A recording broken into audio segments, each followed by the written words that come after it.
Bonjour à tous, je vous retrouve pour cette vidéo où on va corriger des petits exercices qui sont donc en rapport avec les techniques élémentaires qu'on doit bien connaître en début de classe de terminale en spécialité maths. Alors on va d'abord avoir une première partie qui va parler de dérivation, dérivée des fonctions. Une deuxième partie qui va faire une étude de variation d'une fonction, en particulier une fonction donc polynôme du troisième degré. Et enfin, quelques études de suite. Alors d'une part, les reconnaître, est-ce qu'elles sont arithmétiques ou géométriques ou rien du tout. Et d'autre part, une somme donc incomplète qu'il va falloir nous-mêmes compléter pour essayer de la calculer.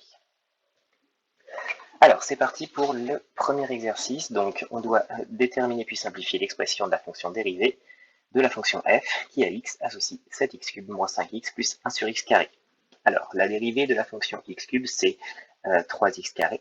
Donc la fonction dérivée de 7x³, ça va donc être 7 fois 3x carré, c'est-à-dire 21x carré. Ça, c'est pour la première partie. Ensuite, moins 5x, quand on le dérive, ça devient moins 5. Et enfin, 1 sur x carré, en fait, on peut remarquer que c'est la même chose que x puissance moins 2. Et donc, en appliquant la même formule, à savoir que x puissance n se dérive en nx puissance n-1, et bien tout simplement, x puissance moins 2, ça se dérive en devenant moins 2x puissance moins 3. Voilà, donc ceci étant dit, on peut donc donner directement la dérivée qui est donc moins 2 sur x³, c'est-à-dire moins 2x puissance moins 3. C'est ce qui est écrit juste ici. Voilà, donc j'efface mon brouillon. Et on passe à la question suivante. Alors ici, il n'y a pas besoin de simplifier, l'expression est déjà simplifiée. Pour g de x, g' de x va être égal à quelque chose en rapport avec un produit, puisqu'ici on reconnaît le produit d'un polynôme par une fonction exponentielle. On se rappelle de la formule qui est donc que uv', c'est u'v plus uv'. Voilà. Ben, si on se rappelle de ça, il n'y a plus qu'à l'appliquer, tout en sachant que la dérivée de la fonction exponentielle, c'est elle-même. Alors, u', c'est-à-dire la dérivée de x carré moins 2, ça va donner 2x, fois v, donc fois la fonction exponentielle de x, plus u fois v', donc u c'était notre fonction polynôme, donc x carré moins 2, et v', c'est notre fonction exponentielle que l'on va dériver, mais comme ça ne change rien de dériver une fonction exponentielle, on retrouve exponentielle de x. Ensuite, je vais simplifier un petit peu ça. Je vais remarquer que exponentielle de x en fait est un facteur commun, donc je vais pouvoir le mettre en facteur commun, et c'est multiplié par 2x plus x carré moins 2. Alors en remettant les choses dans le bon ordre, on va obtenir x carré plus 2x moins 2, le tout multiplié par exponentielle de x. Voilà pour g' de x.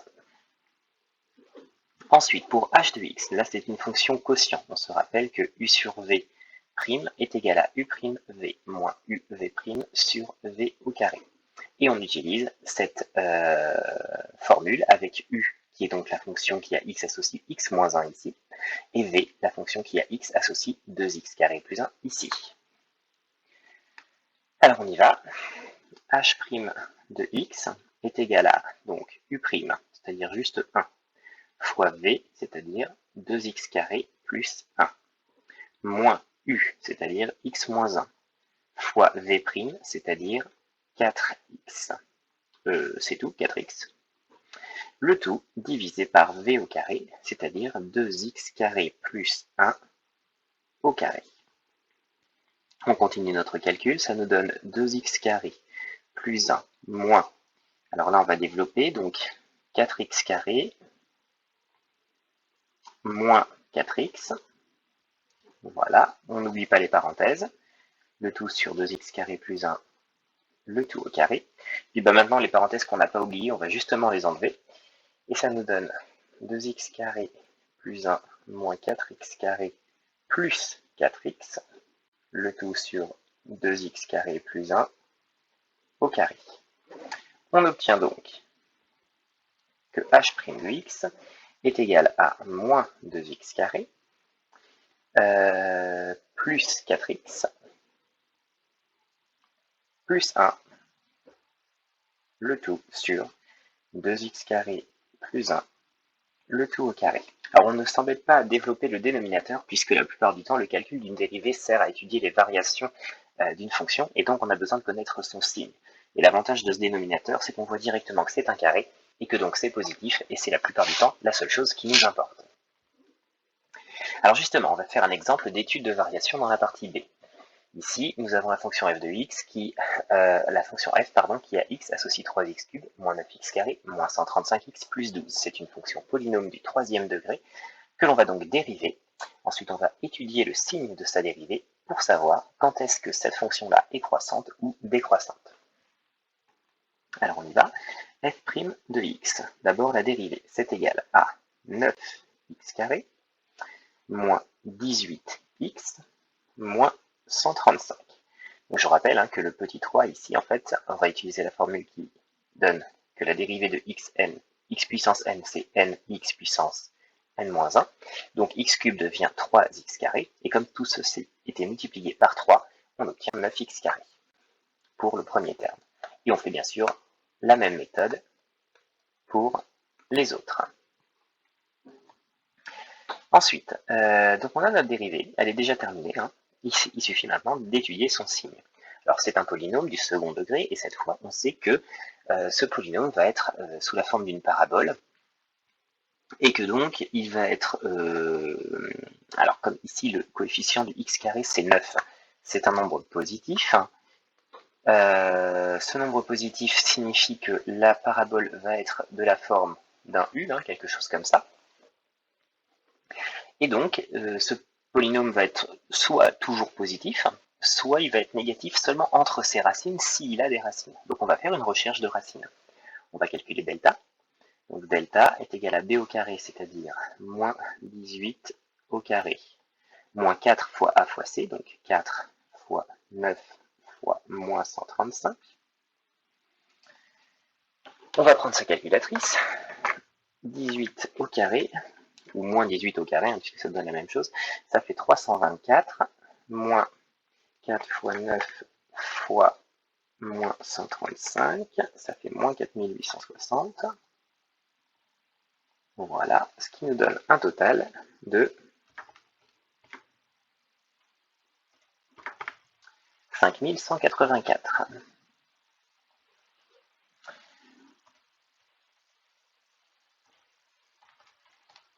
Ensuite, la racine carrée de ce delta, donc de ce 5184, tombe juste, et il s'agit de 72. Donc on peut directement écrire que ceci, c'est 72 au carré. Alors j'obtiens les racines, donc il y en a déjà, puisque 5184 était un nombre positif. Donc on obtient deux racines qui sont donc moins b moins racine de delta sur 2a et moins b plus racine de delta sur 2a, c'est-à-dire ici. Donc moins 18, ça fait 18, moins racine de delta, c'est-à-dire moins 72 sur 2a, c'est-à-dire sur 18, puisque a était égal à 9. On obtient donc 18 moins 72 divisé par 18, ça donne exactement moins 3.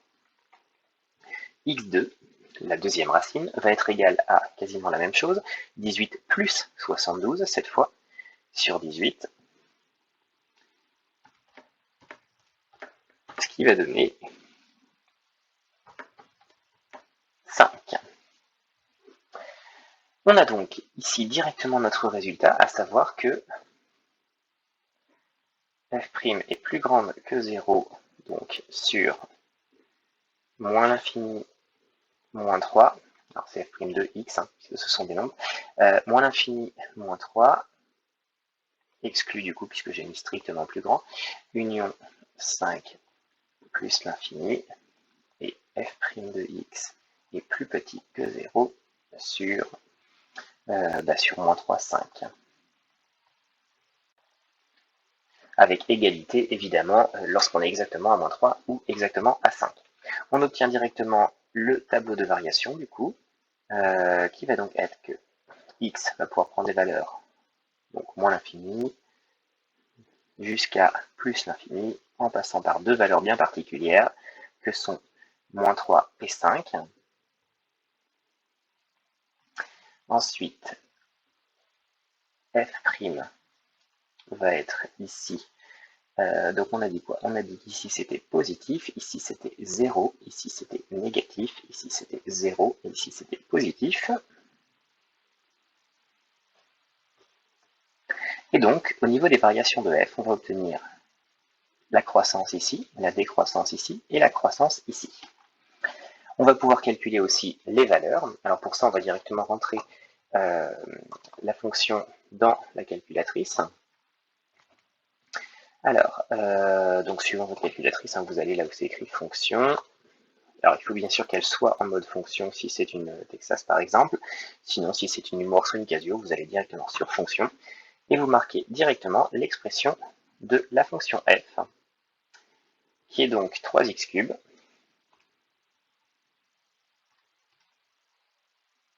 Ensuite, alors,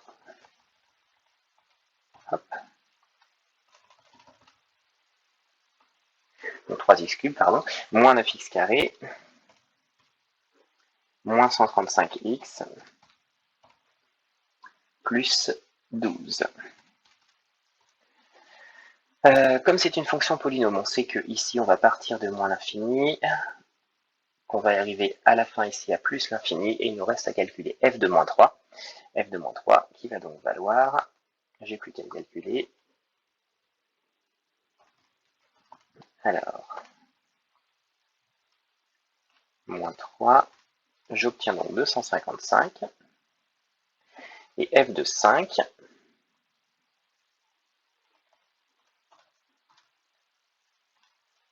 qui est égal à moins 513. Et une dernière chose que je peux faire ici, c'est demander à ma calculatrice une allure de la courbe, de manière à savoir si, oui ou non, je suis cohérent. Et là, je me rends compte, grâce à la capture d'écran que je viens de faire apparaître, qu'effectivement, tout ça a l'air plutôt pas mal. J'ai bien l'air de partir de moins l'infini ici. En environ moins 3, on a bien l'air d'être à un maximum local, qui a l'air bien d'être à environ 255. J'obtiens aussi qu'en 5, on obtient un minimum local, moins 500 et quelques, on a l'air de passer juste en dessous de la petite ligne ici. Donc effectivement, tout ça a l'air très cohérent. Et enfin, en haut, on va vers plus l'infini. Donc ça n'a aucune valeur de preuve, hein, je ne suis pas sûr d'avoir bon pour autant, mais malgré tout, ça me conforte dans l'idée que, a priori, j'ai pas fait de grosses bêtises, et donc ça va me suffire en tout cas pour me rassurer. Alors je passe maintenant aux suites. Alors pour chacune des suites, on doit dire si elle est arithmétique, géométrique ou ni l'un ni l'autre en justifiant. Alors normalement, l'idée doit apparaître très rapidement en voyant les formes des fonctions, des suites, pardon. Mais le fait qu'il faille justifier va nous ajouter en fait un petit souci supplémentaire. Alors là par exemple pour la première, on voit très bien que c'est une puissance. On a un nombre fois 5 puissance un truc. Alors c'est pas 5 puissance n, donc c'est peut-être un petit peu plus compliqué que de se dire que 6 est le premier terme, mais en tout cas, voilà, il y a clairement la forme générale d'une suite géométrique. Alors comment est-ce qu'on va trouver le premier terme? Comment est-ce qu'on va trouver la raison? Bon, on va utiliser la méthode habituelle, à savoir que si elle est géométrique, il y a une raison constante. Et donc cette raison constante, on l'obtient à chaque fois en divisant un terme par le précédent, à condition bien sûr que ce soit possible et que tous les termes soient non nuls. Alors là, par exemple, j'ai ici 5 puissance n plus 3. Donc en fait, je vais supposer que le 5 va probablement être une raison. Voilà. Mais par contre, le premier terme va être un petit peu plus compliqué. Alors pour vérifier d'abord qu'on puisse faire la division. Par exemple, un plus 1 divisé par un. Si je dis que je veux faire cette division, il faut que un soit toujours non nul. Mais pour n supérieur ou égal à 0, n est un nombre entier naturel, je le rappelle. Hein. Donc on a n plus 3 qui est plus grand ou égal à 3, donc 5 puissance n plus 3 qui est un nombre entier positif, strictement positif même. Et ce nombre entier strictement positif, on le multiplie par 6. J'ai donc la certitude que un, je vais l'écrire en premier, hein, un est différent de 0 pour tout n. Donc c'est assez rapide à vérifier. Et maintenant que ça c'est fait, je peux faire un plus 1 divisé par un. Alors, qu'est-ce que c'est que un plus 1? C'est 6 fois 5 puissance n plus 1 plus 3, et divisé par un, c'est-à-dire 6 fois 5 puissance n plus 3. J'obtiens donc, alors les 6 se simplifient, les 5 puissance n plus 3 plus 1 et 5 puissance n plus 3, en fait, il y a beaucoup de choses qui vont se simplifier. Et en fait, je me rends compte assez facilement que je vais obtenir 5 puissance n plus 3 fois 5 sur 5 puissance n plus 3. Ça et ça se simplifie et il reste 5. J'obtiens donc bien que un est géométrique. Déjà là, j'en suis certain. De raison 5, c'est ce que je viens de trouver. Alors, il me manque quand même son premier terme. U0, je vais tout simplement le calculer. Hein. C'est 6 fois 5 puissance 0 plus 3. Alors, 5 puissance 3 de tête, ça doit faire 125. 125 fois 2, ça fait 250. Donc, 125 fois 6, ça fait 750. Et donc, j'obtiens U0 égale 750. Alors, cette deuxième suite, V, je vais avoir l'intuition directement qu'elle n'est ni arithmétique ni géométrique.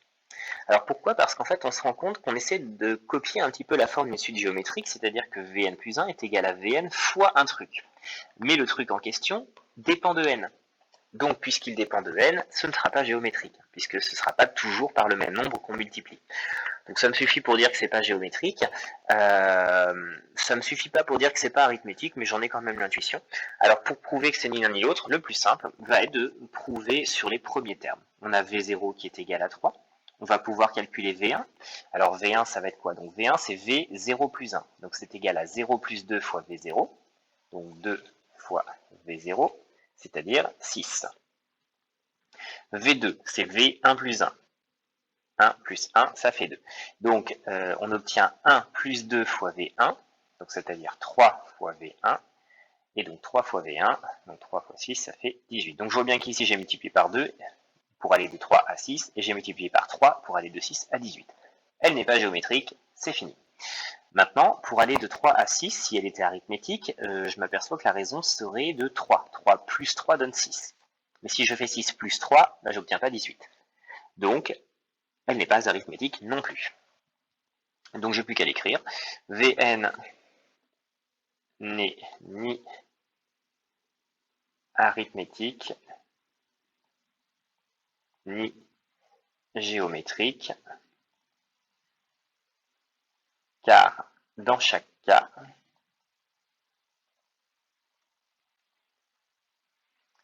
la raison qui fonctionnerait au conditionnel, bien sûr, hein, entre V0 et V1 ne conviendrait pas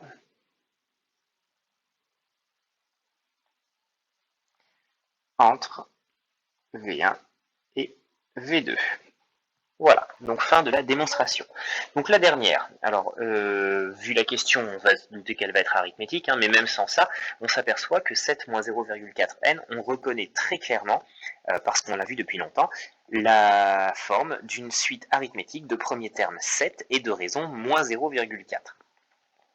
En fait, on se rend compte que tous les points de la représentation graphique de cette suite Wn vont être sur une droite dont l'équation va être y égale 7 moins 0,4x, et donc ça encore, hein, c'est une caractérisation d'une suite arithmétique.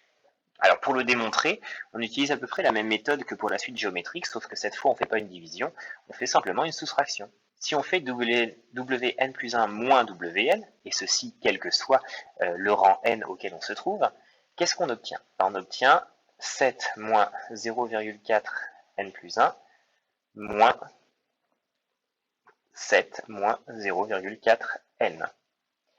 Et on n'a plus qu'à faire ce calcul. Donc ça fait 7 moins 0,4 n moins 0,4 moins 7 plus 0,4 n. Alors il y a beaucoup de choses qui se simplifient. 7 moins 7, ça fait 0. Moins 0,4 n plus 0,4 n, ça fait 0 aussi. Et il reste bien moins 0,4. Donc, Wn est arithmétique de raison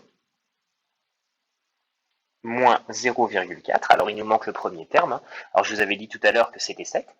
Je l'ai dit parce que je connais la forme générale d'une suite arithmétique, mais si jamais je veux le redémontrer, c'est pas très dur. Il suffit de calculer. W0, c'est quoi? C'est 7 moins 0,4 fois 0. Donc c'est 7. Donc je peux même dire et de premier terme W0 égale 7. Voilà. Alors, dernier exercice, donc une somme. Alors une somme comme ça avec 3 petits points, donc une somme à compléter en fait. Hein. Donc on a 2, plus 6, plus 18, plus, et puis là on doit suivre une suite logique jusqu'à 13 122. Alors on va se rendre compte assez rapidement que S, en fait, ça va être 2, plus 2 fois 3, puisque 6 c'est 2 fois 3, et 18 c'est 6 fois 3, donc c'est 2 fois 3 fois 3, plus etc., plus 13 122. La question c'est 13 122, c'est 2 fois 3 puissance combien? En fait c'est aussi 2 fois 3 fois 3 fois 3, hein, puisque tout ça c'est en fait une somme de termes d'une suite géométrique de premier terme 2 et de raison 3. Donc il n'y a plus qu'à calculer ça. Alors ça en fait on connaît une formule pour ça, hein, qui n'est pas très difficile à redémontrer, mais je ne vais pas le faire ici. Donc ici on connaît notre formule, hein, qui va être premier terme fois 1 moins raison puissance nombre de termes, combien de termes on est en train d'additionner sur 1 moins raison. Alors une fois qu'on a cette formule-là, on n'a plus qu'à l'appliquer. Notre premier terme c'est 2. Ensuite on fait 1, moins, la raison on a dit que c'était 3. Le nombre de termes, alors ça c'est ce qui va me poser problème, donc je vais prendre ma calculatrice. Alors je le fais en même temps que je le dis. Je prends ma calculatrice, voilà, elle est là. Et je vais tester tout simplement par la méthode la plus évidente, la plus simple, la plus rapide possible, comment je peux obtenir 13 122 à partir d'un 2 en le multipliant par 3. Donc j'essaye, donc je fais 2, ensuite je fais x3, ok j'arrive à 6, x3 j'arrive à 18, x3 j'arrive à 54, x3 et je continue, donc 162, x3 490, x3 1458, x3 4374 et x3 enfin j'arrive à 13 122. Donc combien de termes j'ai ici? Je peux me servir de ma calculatrice pour les compter, hein. En fait j'en ai 9. Voilà, donc il suffit de les compter. Donc 1 moins 3 puissance 9 sur 1 moins 3. Alors maintenant, on va faire ce calcul, hein, tout simplement. Donc 2 fois 1 moins 3 puissance 9. On ferme la parenthèse, le tout sur 1 moins 3. Et on obtient 19 682. Voilà, donc on a fait la somme des termes d'une suite géométrique. En l'occurrence, la suite géométrique de premier terme 2 et de raison 3, et on a additionné en fait les 9 premiers termes. Voilà, donc c'était tout pour ces techniques élémentaires. J'espère que la vidéo vous aura aidé, et à bientôt pour une nouvelle vidéo.